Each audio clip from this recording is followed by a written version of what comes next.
கற்றது உலகளவாகவும் கல்லாதது கைமண்ணளவாகவும் இருக்கட்டும். Hello everyone, எல்லாரும் எப்படி இருக்கீங்க? நல்லா இருக்கீங்களா? இனி நம்ம பேச போகிற டாபிக் என்ன அப்படின்னு பார்த்தீங்கன்னா, ரொம்ப நாளுக்கு அப்புறம் ஒரு மூவியோட ரிவ்யூ தான் இந்த வீடியோ நம்ம வந்து பேச போகிறேன். ஸோ ரொம்ப நாளுக்கு அப்புறம் நான் வந்து ஃபேமிலியாக படத்துக்கு போயிருந்தேங்க. அஃப்கோர்ஸ் இன்னைக்கு வந்து என்னோட பர்த்டே, ஓகேங்களா? ஸோ பர்த்டேக்கு வந்து ரொம்ப நாளாக வந்து வீட்டில் வந்து மூவிக்கு போகலான்னு கூப்பிட்டு இருந்தாங்க. ஆல்மோஸ்ட் ஃபேமிலியாக போயே ரொம்ப வருஷம் ஆயிடுச்சு. குழந்தை பிறந்து, ஸோ அதுக்கப்புறம் கமிட்மெண்ட், ஃபேமிலியாக மூவிக்கு போயே ரொம்ப வருஷம் ஆயிடுச்சு. சரி, ஓகே மூவிக்கு போவோம் அப்படின்னு சொல்லிட்டு லாஸ்ட் வீக் என்னோட வெட்டிங் டே, ஸோ அப்போ போகலாம் அப்படின்னு பிளான் பண்ணோம். பட் பார்க்குற மாதிரி மூவி எனக்கு தோணலை, ஸோ அதனால் நான் வந்து போகலை. சரி, ஓகே இந்த டைம் வந்து ஒரு மூவி வருது, ஸோ அந்த மூவிக்கு போகலாம், பார்க்கலாம் எப்படி இருக்குன்னு பார்க்கலாம் அப்படின்னு சொல்லிட்டு நான் வந்து தள்ளி வச்சுட்டேன். சரி, பர்த்டே வருதுமா நீ கூப்பிட்டு போகிறேன் அப்படின்னு சொன்ன மாதிரி. சரி, ஓகே பர்த்டே வந்தது, மூவியும் வந்து என்ன மூவி அப்படின்னு பார்த்தீங்கன்னா, நான் உங்ககிட்ட போட்டிருந்த மாதிரி அந்த குபேரா மூவி தான். ஸோ குபேரா மூவிக்கு வந்து சரி போவோம், ஏன்னா எனக்கு வந்து நல்லா இருந்தது அந்த வியூ, தனுஷோடைய லுக்கு. ஸோ இதை பார்க்கும்போது சரி ஓகே ஏதோ கொஞ்சம் இன்ட்ரெஸ்டிங்காக இருக்கும் போல படத்தில் அப்படின்ற மாதிரி நினச்சிட்டு தான் நான் வந்து இருந்துட்டு இருந்தேன். பட் அதுக்கப்புறம் என்னென்னா, ஒரு ஃபேமஸ் தமிழ் நியூஸ் பேப்பர்லேயும் வந்து அந்த பர்டிகுலர் மூவியோடைய ரிவ்யூ இருந்தது. அந்த ரிவ்யூ படிக்கும்போது ஓரளவுக்கு கொஞ்சம் நல்லா இருந்தது, ஓகேங்களா? ஸோ அந்த ரிவ்யூவில் என்ன இருந்தது அப்படின்னு பார்த்தீங்கன்னா, தனுஷ் சார் வந்து ஒரு பெக்கர், ஓகேங்களா? ஸோ பெக்கர் என்ன பண்ணுவார்னா, நாகார்ஜுனன் சார் வந்து ஒரு பெரிய மான்ஸ்டர், கார்பரேட் மான்ஸ்டர் என்ன பண்ணுவாங்கன்னா, இந்த மாதிரி நாங்கள் வந்து ஒரு பிஸ்னஸ் பண்ண போகிறோம், அந்த பிஸ்னஸ்க்கு வந்து எங்களுக்கு வந்து பினாமி டிரான்சாக்ஷன்ஸ் பண்ணுறதுக்கு ஒரு 4 பேர் வேணும் அப்படின்னு சொல்லி நாகார்ஜுனன் என்ன பண்ணுவார்னா, பெக்கர்ஸை சூஸ் பண்ணுவார். அந்த பெக்கர்ஸில் ஒருத்தர் தான் தனுஷ். அந்த 4 பேர்கிட்ட சில வேலைகள் இருக்கும். அந்த 4 பேரை ஒவ்வொருத்தருக்கிட்டே அந்த வேலைகள் முடிக்க ஒவ்வொருத்தரை போட்டு தள்ளிட்டே வருவாங்க.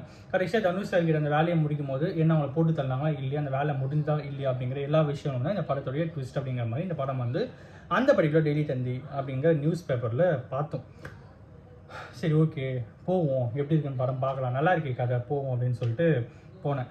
நான் மார்னிங்கே கிளம்பிட்டேன், ஒரு 12:20க்கு ஷோ, ஓகேங்களா? ஸோ நான் 12:20க்கு இருந்ததுனால மார்னிங் அங்கேருந்து ஒரு 11:30 அந்த மாதிரி கிளம்பினேன், வீட்டிலேருந்து கிளம்பினேன்.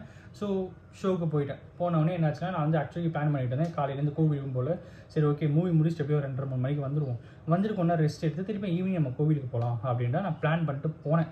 ஆனால் அங்கே என்ன நடந்ததுன்னா, 12:20க்கு போனேன்னா படம் ஸ்டார்ட் ஆச்சுங்களா, படம் போகுது 2:20 ஆச்சு. என்ன கருத்துமே படம் முடிஞ்சிச்சா, இன்டர்வல் பற்றி எதுவுமே பேசினா இல்லைங்க. அப்போ தான் இன்டர்வெல்லு, 2 மணி நேரத்துக்கு அப்புறம் தான் இன்டர்வெல்லே விட்டாங்க. அப்போவே எனக்கு ஒரு மைல்டு டவுட், என்னடா இது இன்டர்வெல்லே 2 மணி நேரம் வருது, படம் இப்போ எவ்வளோ நேரம் இருக்கும் அப்படின்னு சொல்லிட்டு யோசிக்கிறேன். படம் போயிட்டே இருக்கு, போது ஆல்மோஸ்ட் தேட்டர்லேருந்து நான் வெளியே வரும்போது 3:45 3:50, ஆல்மோஸ்ட் ஒரு 4 மணி வச்சுக்கோங்களேன். 12:20க்கு ஸ்டார்ட் ஆன படம் கிட்டத்தட்ட 3:45 மணி நேரம், அந்த இன்டர்வல் அது இதுன்னு போக 3.5 மணி நேரம் அந்த படத்தை வச்சு செஞ்சாங்க பாருங்க. Oh my God. So movie வந்து ரொம்ப ஸ்லோவாக அப்படியே ஒரு மாதிரி எடுத்துகிட்டு போயிட்டு, அதில் வந்து இன்ட்ரெஸ்டிங்காக சில விஷயங்கள் இருந்தாலும் அல்டிமேட்டாக கடைசியில் எல்லாருடைய கெஸ் எப்படி இருந்து பார்த்தீங்கன்னா, எப்படியோ கடைசியில் வில்லன் சாவ போகிறான்டா, சீக்கிரம் சாவறா கிளம்புறோம் அப்படிங்கிற மாதிரி எனக்கு பர்சனலாக ஃபீல் ஆச்சு. ஸோ அந்த அளவுக்கு ரொம்ப லேக்காக தான் இந்த மூவி நான் வந்து பார்த்தேன். பட் ஆக்டிங் அப்படின்னு வரும்போது எல்லாரோட ஆக்டிங்கும் வேறு லெவலில் இருந்தது. இந்த ஸ்க்ரீன் பிளே அப்படின்னு வரும்போது ஸ்க்ரீன் பிளே சூப்பராக இருந்தது. ஸ்க்ரீன் பிளே வந்து எந்த குறையுமே இல்லை. பட் ஸ்க்ரீன் பிளேயில் முக்கியமான ஒரு குறை என்ன அப்படின்னு பார்த்தீங்கன்னா, லேக் தான். ஒரே ஷாட்டே ரொம்ப நேரமாக எடுக்கிற மாதிரியா இருக்கட்டும், ஒரே இடத்துல ரொம்ப நேரம் இந்த ஷாட்டை வைக்கிற மாதிரி இருக்கட்டும், இந்த மாதிரி லேக்னாலேயே படம் வந்து இழுத்துட்டு போச்சு அப்படிங்கிற மாதிரி எனக்கு வந்து ஃபீல் ஆச்சு. மேபி அதெல்லாம் ட்ரிம் பண்ணியிருந்தாங்கன்னா இந்த படம் வந்து இன்னும் சூப்பராகவே இருந்திருக்கும் அப்படின்றது தான் என்னுடைய பர்சனல் ஒப்பீனியன். ஸ்டோரி அப்படின்ட்டு வரும்போது நான் உங்கள்கிட்ட முன்னாடியே சொன்ன மாதிரி தான், ஒரு பெரிய கார்பரேட் மான்ஸ்டர், அவருக்கு வந்து ஒரு வேலையாக வேண்டியது இருக்கும். அதுக்கு வந்து நாகார்ஜுன சார் வந்து அவர் வந்து ஹையர் பண்ணுவார். நாகார்ஜுன சார் என்ன பண்ணுவார்னா, அந்த வேலையை முடிக்கிறதுக்கு 4 பெக்கர்ஸ் ஹையர் பண்ணுறோம் அப்படின்னு 4 பெக்கர்ஸ் ஹையர் பண்ணுவார். அவரோட கண்ட்ரோல் அந்த 4 பெக்கர்ஸ் வந்து வச்சிருப்பார். பட் அந்த கார்பரேட் மாஸ்டர் வந்து நாகார்ஜுன சாருக்கே தெரியாமல் வந்து ஒவ்வொருத்தர ஃபாலோ பண்ண ட்ரை பண்ணுவார். நாகார்ஜுன சார் அதுக்கு அக்செப்ட் பண்ணிட்டாரா இல்லையா, அதுக்கப்புறம் அவர் என்ன ஆனார் அப்படிங்கிறத எனக்கு பெரிய படம் மூவி அப்படின்னு சொல்லலாம். ஒவ்வொருத்தராக கொலை பண்ணுறாங்க. கடைசியாக தனுஷ் சார் கிட்ட வரும்போது தனுஷ் சார் இதுலேருந்து தப்பிச்சாரா இல்லையா, இந்த மூவி எதை நோக்கி போகுது, இதனுடைய கான்செப்ட் என்ன அப்படிங்கிறதுலாம் அதுக்கப்புறம் தான் தெரிய வரும். அப்படின்னு பார்த்தீங்கன்னா அதெல்லாம் இல்லை, ஃபஸ்ட்டே இந்த மூவியோடைய வியூ என்ன அப்படின்னு உங்களுக்கு தெரிஞ்சிடும், ஓகேங்களா? இதை நோக்கி தான் இந்த படம் போகுது ஓகே அப்படின்னு உங்களுக்கு வந்து தெரிஞ்சிடும். ஃபஸ்ட்டு ஒரு 1/2 hourலேயே உங்களுக்கு தெரிஞ்சிடும். அதுக்கப்புறம் தான் இந்த மூவியை வந்து ஸ்டார்ட் ஆகும், ஓகேங்களா? ஸோ உங்களுக்கு வந்து கிளைமேக்ஸில் என்ன நடக்கும் அப்படின்ட்டு ஓரளவு நீங்கள் வந்து கெஸ் பண்ணிடலாம். அந்த மாதிரி தான் இந்த மரமே இருந்தது. ராஷ்மிகா மேடமுடைய சீன்ஸ் எதுக்காக இந்த படத்தில் வச்சாங்க அப்படின்னு எனக்கு வந்து தெரியல. ஒரு ஹீரோயின் கேரக்டர் வைக்கணுன்ட்டே வச்ச மாதிரி தான் எனக்கு பர்சனலாக ஃபீல் ஆச்சு. ஸோ அந்தளவுக்கு அவங்களுடைய கேரக்டர், பட் அவங்களுடைய ஆக்டிங் அப்படின்னு வரும்போது வேறு லெவல், செம்மையாக ஆக்ட் பண்ணியிருந்தாங்க. அதில் எந்த ஒரு குறையுமே இல்லை.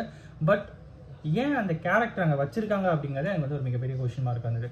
பட் ஓவராலாக குபேரா அப்படிங்கிற மூவி வந்து குபேரர்கிட்ட எவ்வளோ பெரிய செல்வங்கள் இருக்கும் அப்படின்னு சொல்லிட்டு நம்ம போர்ட்ரே பண்ணுறோம். அதே மாதிரி குபேரா அப்படிங்கிற படத்தில் மிகப்பெரிய டைம் அப்படிங்கிறது இருந்துட்டு இருக்கு. பெரிய டைமில் ரொம்ப ரொம்ப பொறுமை வேணும். இந்த படம் பார்க்கறதுக்கு பயங்கர பொறுமை வேணும். நானே ஒரு கட்டத்தில் வந்து போதும்டா க்ளோஸ் பண்ணுங்கன்ற அளவுக்கு ஆகிடுச்சு. ஸோ அந்தளவுக்கு தான் இந்த படம் இருந்தது. பட் ஒரு வீக்கெண்ட் டைம் ஃப்ரீயாக இருக்கேன், ஜாலியாக சரி ஏதோ ஒரு ஹாப்பி மோட்டில் போய் ஒரு படம் பார்த்துட்டு வரோம் அப்படின்னு நீங்கள் போனீங்கன்னா இந்த படம் வந்து உங்களை சாட்டிஸ்ஃபை பண்ணும் அப்படிங்கிறது இந்த வீடியோ மூலியமாக உங்களுக்கு வந்து சொல்லிக்கிறேன். பட் ட்விஸ்ட்டு டர்ன்ஸ் அப்படின்னு பார்த்தீங்கன்னா ட்விஸ்ட்டு டர்ன்ஸாக ரொம்ப கம்மி தான். அந்தளவுக்கு பெரிய ட்விஸ்ட்டு டர்ன்ஸ் இது வந்து கிடையாது. நான் தான் சொல்கிறேன், first half an hour to 1 hour இந்த படத்தோடைய டோட்டல் சீன்ஸ் உங்களால் வந்து கெஸ் பண்ணுற முடியும். கடைசியில் கிளைமேக்ஸ் என்ன ஆகும் அப்படிங்கிறது உங்களால் வந்து கெஸ் பண்ண முடியும். சின்னதாக அங்கங்கே பேருக்கு ஒரு ட்விஸ்ட் வைக்கணும் அப்படிங்கிற மாதிரி குட்டியாக இருக்கும். பட் அது எல்லாமே வந்து உங்களுக்கு வந்து சாட்டிஸ்ஃபைபடாகவே இருக்குமா அப்படிங்கிறது வந்து ஒரு பெரிய கொஸ்டின் மார்க். பிகாஸ் எனக்கு அது சாட்டிஸ்ஃபைபடாக இல்லை அப்படிங்கிறது நான் இந்த வீடியோவில் என்ன சொல்லிக்கணும்னு நினைக்கிறேன். ஸோ இன்னைக்கு இதுதான் நம்ம கிட்ட பேசுகிறேன். இப்படி யாரும் ஒருத்தருக்கு நாலேஜ் இருக்குன்னு சொல்லி நான் நம்புகிறேன். Thank you so much.